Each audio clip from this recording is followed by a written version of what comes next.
You ever dance with the devil by the pale moonlight? Welcome to Watch Mojo, and today we're counting down our picks for the greatest characters with the saddest backstories. Some spoilers to come.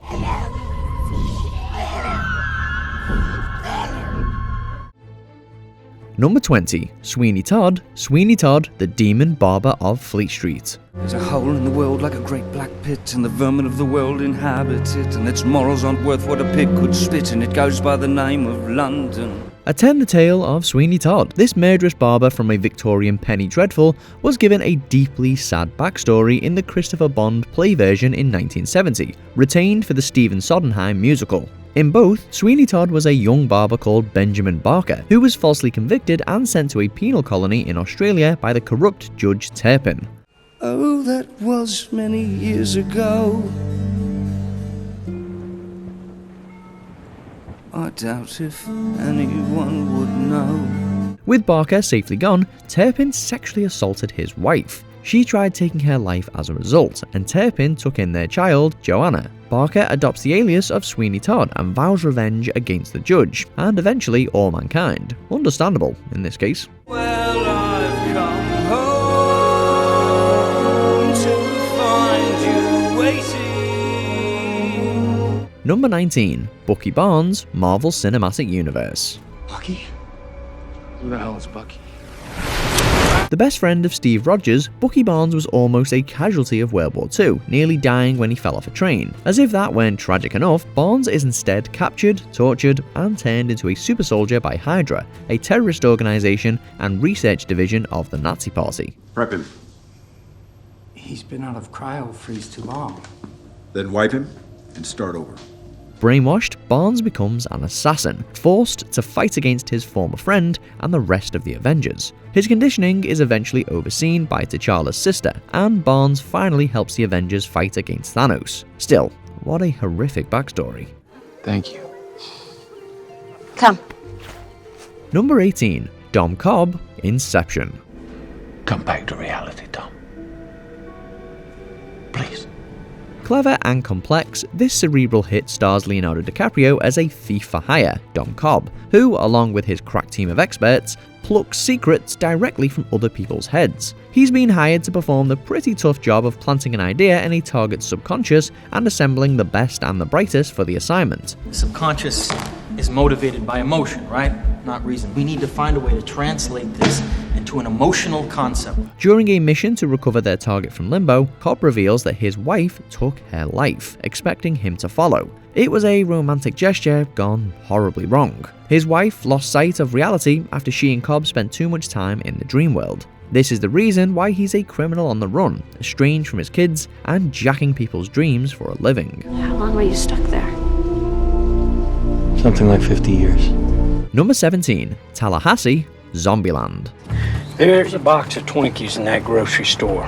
In this sleeper hit and dark zombie-centered comedy, Woody Harrelson plays a tough guy from Florida who likes his solitude as much as he likes Twinkies. He also misses his puppy. A college student on a journey to locate his parents soon joins Tallahassee, and the pair is later joined by a couple of sisters who've also managed to survive. And I'm not going to play with you at Pacific Playland. During a fireside chat, Tallahassee reveals that the puppy he'd been referring to earlier in the movie was actually his dearly beloved son. Losing a child is devastating enough on its own, but losing one to a horde of marauding zombies had to be the ultimate gut punch. Tallahassee's face during this all-revealing scene makes his pain all too apparent. I haven't cried like that since Titanic. Number 16. Django, Django Unchained. I like the way you die, boy.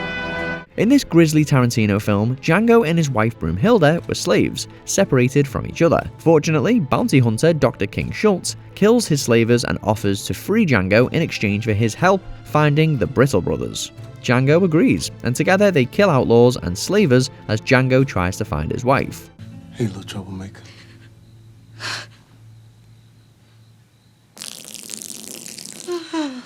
Schultz and Django eventually discover she is a slave of the ruthless Calvin Candy. Their plan almost goes awry when Candy is tipped off by his slave, and he threatens to kill Broomhilda. Django is sold to a mining company, but eventually escapes to the plantation to rescue his wife, though not before blowing up the whole thing. Literally.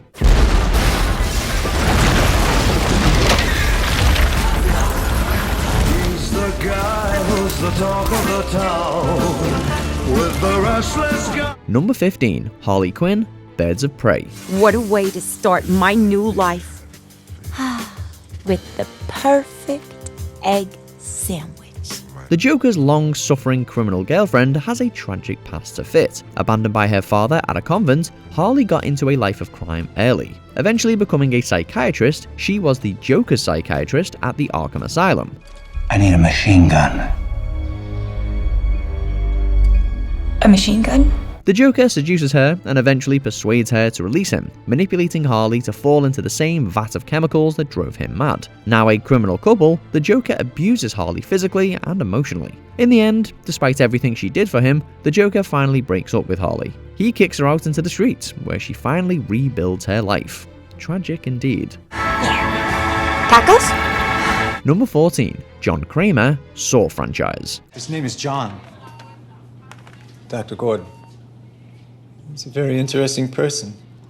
The antagonists of horror films rarely have happy childhoods, for obvious reasons. Jigsaw was once John Kramer, an engineer and architect who founded the Urban Renewal Group for low-income people. He even had a wife, Jill, a doctor, and they were expecting their first child. Unfortunately, Jill was attacked by a patient and soon lost her baby.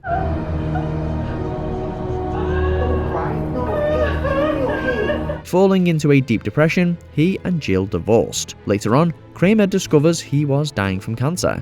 When his attempt to take his life went awry, Kramer decides to come up with murderous traps, devices, and contraptions that test the victim's will to survive, becoming the infamous Jigsaw. How much blood will you shed to stay alive, Michael? Live or die? Number 13. Khan, Star Trek II, The Wrath of Khan. Why are you here? And tell me where I may find James Kirk. It's not every day that you find yourself exiled to a distant planet, nor is it every day that your wife gets killed as a result of an explosion that you blame on the same dude who exiled you. In this 80s sci-fi adventure, Ricardo Montalban reprises his role as Captain Kirk's long-standing arch-nemesis, but this time he's out for blood. I'll chase him round the moons of Nibia and round the Antares maelstrom and round perdition's flames before I give him up. Following his wife's death, Khan wants revenge on Captain Kirk for the series of events that led to her demise. He devises a grand plan that involves mind control, a bunch of explosions, and a device that can create planets. Khan was definitely a man who stuck to his goals. No, you can't get away from hell's heart. I stab at thee. Number 12. Inigo Montoya, The Princess Bride. I swear on the soul of my father, Domingo Montoya, you will reach the top alive. This Spanish fencing master has a backstory we won't easily forget. Inigo's father, Domingo, was a swordsmith, commissioned by Count Rugen to make a unique sword capable of accommodating his six-fingered grip. When Rugen offered to pay Domingo only 1/10 of the price of the sword, Domingo refused. Instead, he gave the sword to his son, Inigo. Word, the six-fingered man, slash him through the heart. I love my father. Rugen kills Domingo in front of young Inigo. Enraged, Inigo tried to avenge his father then, but Rugen spares his life in recognition of the boy's talent, giving him 2 cheek scars for good measure. Inigo devotes himself to becoming a great swordsman and avenging his father. When he finds him, Inigo finally has the chance to say these now iconic words. My name is Inigo Montoya. You killed my father. Prepare to die. Number 11. Lee Chandler, Manchester by the Sea.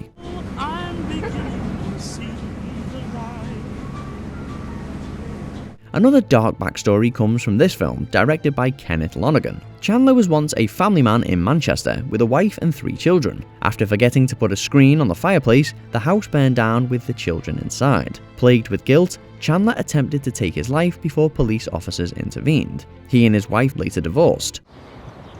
I don't have anything big to say. It's okay. Chandler becomes a janitor, overcome with depression, and finds out his brother has died of a heart attack. Named the legal guardian of his nephew, Chandler struggles to remain in Manchester, but unfortunately, he just can't beat it.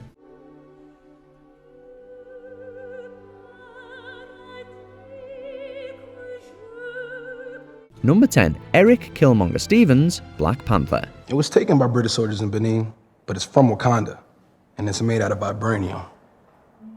Villain backstories are always the most tragic. Killmonger was born in Dajaka, the son of Prince Injobu, who was killed by T'Chaka for wanting to give Wakandan technology to the oppressed people of other nations. Indijaka eventually joined the United States Navy SEALs and took on the name Eric Stevens, earning the dark nickname Killmonger. Joined the SEALs and went straight to Afghanistan, where he wrapped up confirmed kills like it was a video game. Started calling him Killmonger. Wanting revenge, Killmonger returns to Wakanda and challenges his cousin T'Challa to a duel for the throne. Seemingly successful, Killmonger takes over and becomes the king of Wakanda. But what goes around comes around. T'Challa eventually returns and defeats Killmonger, who chooses death over life in prison. Just bury me in the ocean with my ancestors that jumped from the ships. Number 9. Hannibal Lecter, Hannibal franchise. Good evening, Herr Koba. You drink better wine than you serve. This forensic psychiatrist cannibalistic serial killer has a story for the books. Inspired by a real-life criminal, Hannibal Lecter comes from Lithuanian nobility with Italian heritage. During World War II, his castle was invaded by the Nazis, and the family was forced to flee into the woods. Lecter's parents and retainers were killed by a Nazi bomb, while he and his sister Misha were captured by a group of former Lithuanian Hills-Villiger. This group murders Misha and cannibalizes her.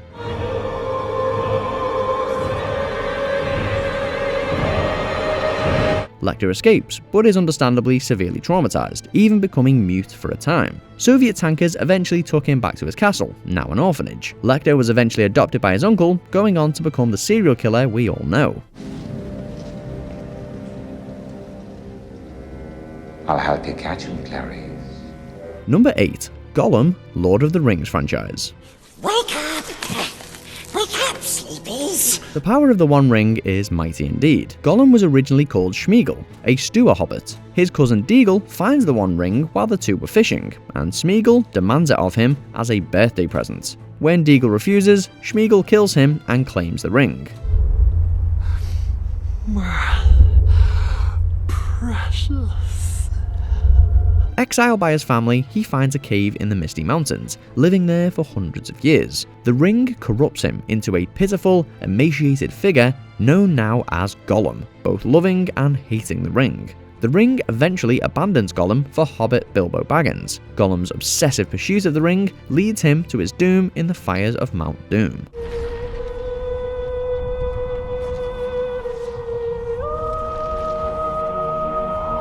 Number 7. Koba, Dawn of the Planet of the Apes. Come! Fight for Caesar! This sequel to 2011's Rise of the Planet of the Apes reveals a world where humans are on the verge of extinction. After a deadly virus wiped out the majority of mankind, highly intelligent apes have started developing their own civilization. Many of the apes gain their heightened intelligence through the same virus that wiped out the humans, including the film's main antagonist, Koba. Koba. Hi, I'm Will. Cold, heartless, and with a brutal hatred of humans, this scarred Bonaba's anger is directly tied to the years of cruel experimentation he suffered at the hands of his captors. It would be easy to say that he has had a chip on his shoulder, but those years of torture are more like a boulder. Number 6. Rocket Raccoon, Guardians of the Galaxy Volume 3. You did it! Did it! Granted, Peter Quill's story is quite dark as well, including his mother dying of cancer and being abducted by aliens. Rocket Raccoon's backstory is arguably even worse. Rocket was abducted from Earth and taken on a spaceship, where the villainous High Evolutionary subjects him and others to experiments. It blew. That's the sky. Sky. Known only as Subject 89P13, Rocket names himself when he sees a ship. When the High Evolutionary decides to harvest Rocket's brain and kill the rest, Rocket escapes and attacks him, though not before his friends are killed. Number 5. Darth Vader, Star Wars franchise. I'm a pilot, you know, and someday I'm gonna fly away from this place. By most accounts, the Sith Lord formerly known as Anakin Skywalker didn't live a charmed life. Born and raised in bondage, he didn't get the carefree childhood you'd expect from most precocious kids. You're a slave? I'm a person and my name is Anakin. Instead, he worked as a slave before earning his freedom helping out Queen Amidala and witnessed his mother's death. As it turns out, the Queen becomes the love of his life, but she ends up dying while giving birth to their child. All of this is enough to send any average person over the edge. Throw in his disfigurement in a pool of lava, and it's all he can do to not blow up planets left and right.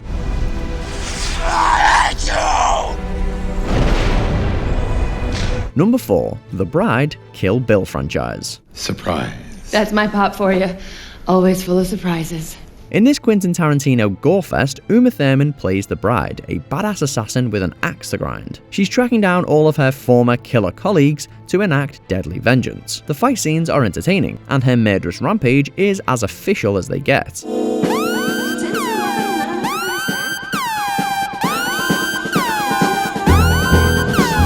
In the midst of the bloodbath, it's eventually revealed that her assassin pals attacked her and left her for dead during her wedding rehearsal. To make matters worse, she was pregnant with the head assassin's child, and the unborn baby was apparently later plucked from her belly. Needless to say, there are a whole host of reasons not to get on the wrong side of an assassin, but not ensuring that they're completely dead when you try to murder them isn't the wisest of choices. This is me and my most masochistic. Number 3. Bruce Wayne aka Batman, Batman franchise. Does this character need any introduction? Much of Batman's backstory and his vigilante career have changed throughout the years. Still, his origins remain the same. Young Bruce Wayne witnesses the sudden murder of his parents, Dr. Thomas Wayne and his wife Martha, as a result of a violent mugging. Bruce then swears he will avenge his parents and declares war on all criminals. What are you? I'm Batman.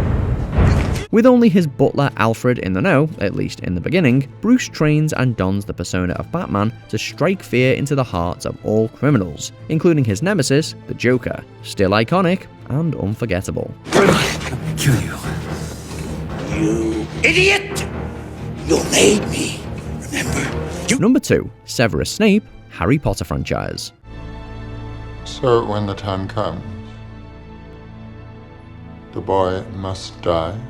This series is rife with dark backstories, including Sirius Black's particularly heart-wrenching one. This potions master, however, bests them all. Born to an abusive muggle father and a witch mother, Snape fell in love with childhood friend Lily Evans.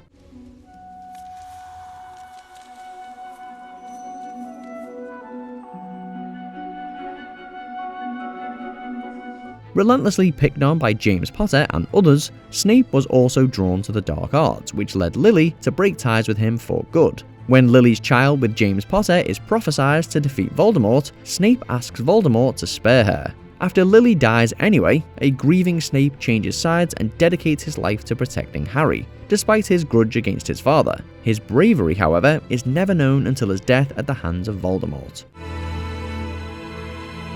Always. Before we continue, be sure to subscribe to our channel and ring the bell to get notified about our latest videos. You have the option to be notified for occasional videos or all of them. If you're on your phone, make sure you go into your settings and switch on notifications. Number 1. Erik Killmonger aka Magneto, X-Men franchise. The real enemy is out there.